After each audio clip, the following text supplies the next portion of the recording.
everyone in the fleet who has faith in me, and over the past 2 years, this is a great honor to be captain of the USS Moorhead, and I'm really excited and proud, and I can't wait to start our voyage. I'm glad that my wife and my daughter were here to celebrate this with me today. I'm just sorry that most of the fleet mates weren't here, but thank you guys.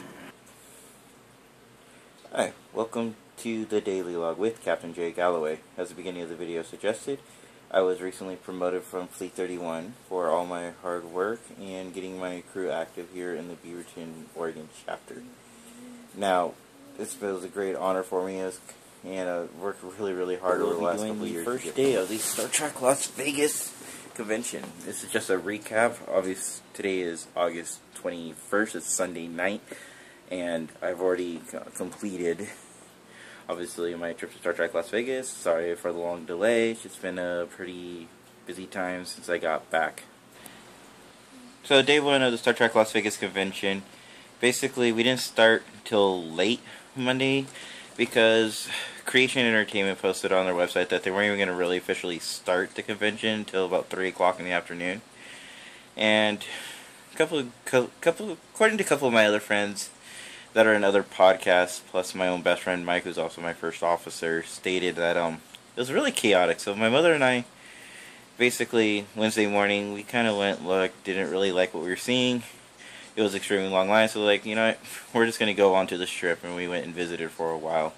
But basically, my friend Mike had to go through a weapons check we took these Starfleet props, basically they're old rifles from laser tag, and we converted them. But the new rules this year stated that all weapons had to be pre-approved and checked. That's another story for another time. But basically, long story short, we did get the weapons approved. And we turned around and, while Mike was doing that, my mom and I went to the strip and had fun for a little while, and then we met up with everybody. We knew we had to get back, because at 2 o'clock, we had a thing with Heather Baker doing the Star Trek Enterprise Augments. It was my very first cosplay experience. It was a little overwhelming, but it was really enjoyable as well.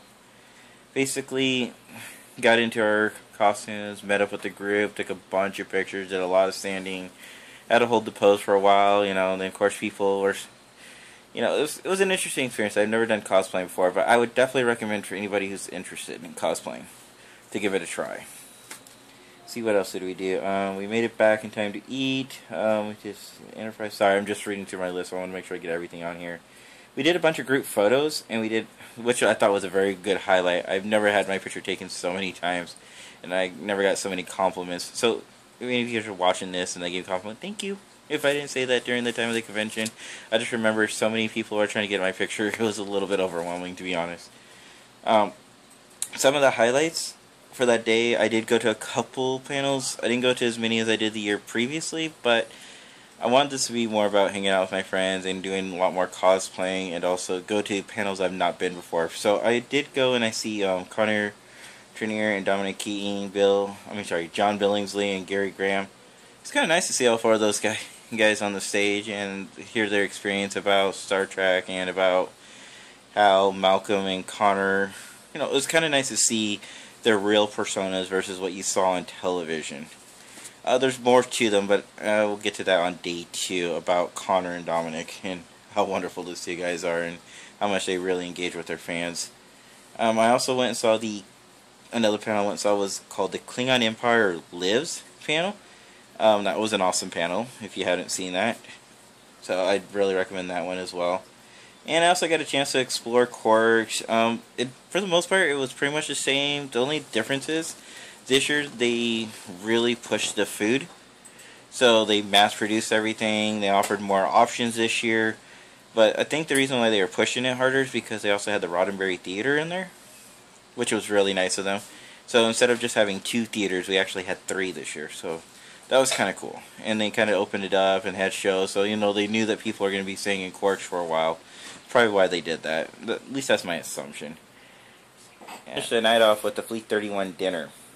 Now, this isn't a Fleet 31 vlog series by any means, but I will be talking a lot about the fleet because I'm very proud of the fleet I belong to, and if any of you guys that watch this are not a part of a fleet, I would definitely recommend Fleet 31 or any other fleet that might interest you. There's also Starfleet International, who we have a sister ship, I guess is the best way of describing that.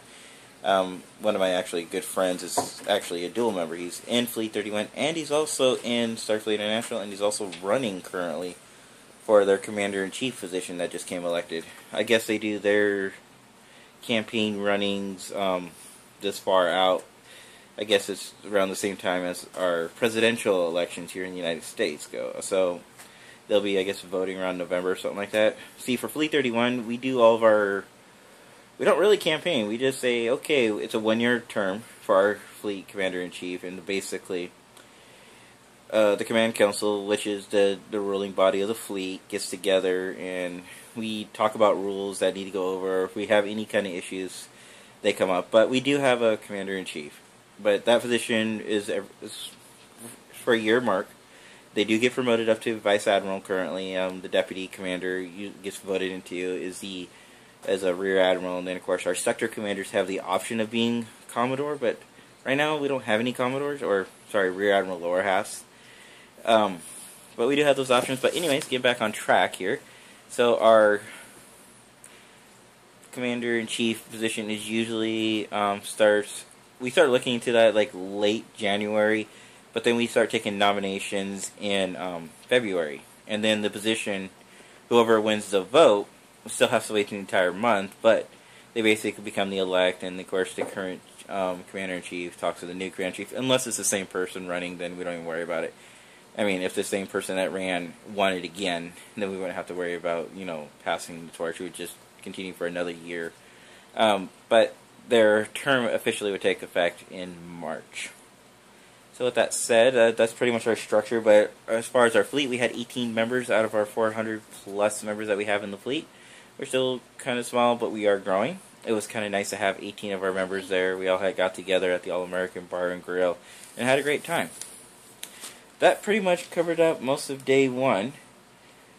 And later on, I will come back with day 2 of the Star Trek Las Vegas. And then after I'm done with these series, I will also probably do an overall recap of everything that I liked and what I did, and tips and tricks and things that I learned from this year.